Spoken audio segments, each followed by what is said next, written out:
काय झालं ग? कॉल नाही केलास मला? नाही, मी तुझ्याच फोनची वाट बघत होते. म्हटलं साखरपुड्याचा मुहूर्त ठरला की नाही, कधीचा, हे कळवण्यासाठी मला फोन करशील म्हणून. कामिनीजी, तुम्हाला काय हवंय? नाही, तुम्हाला काय हवं असेल ना ते मी देते. पैसा, सोनं, चांदी, हवं तर एखाद्या ब्लँक चेकवर सही करून देते. पण प्लीज, तुम्ही जे बोलताय ते नाही होऊ शकत.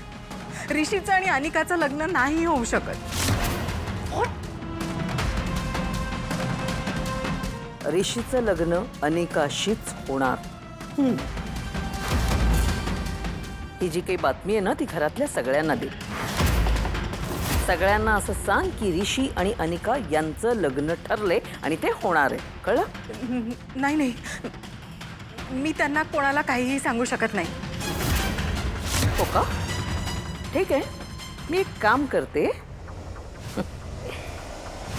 मुलीचा बाप आहे ना, सतीश, मी हा व्हिडिओ त्यालाच पाठवते. म्हणजे कसं साखरपुड्याचा मुहूर्त काढायला त्यालाही सोपं जाईल, नाही का? नाही नाही नाही, तुम्ही असं कसं करू शकता? का नको करू? आणि मी असंच करू शकते,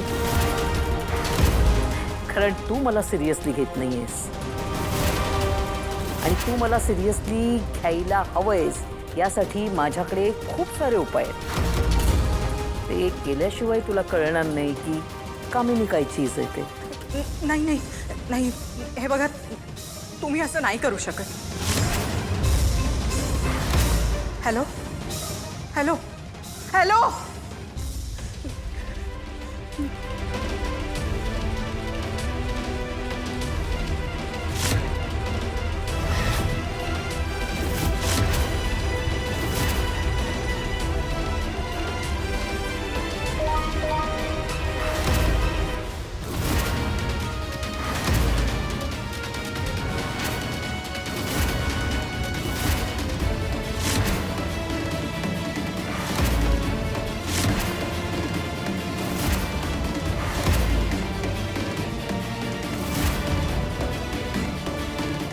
नयनतारा, अगं काय हे फोन काय हिसकावून घेतेस? हा, काय झालंय? नाही नाही सतीश, तुमच्या फोनमध्ये काही मेसेज आला होता. हो, त्या यांचा कामिनीजी त्यांचा मेसेज आला होता.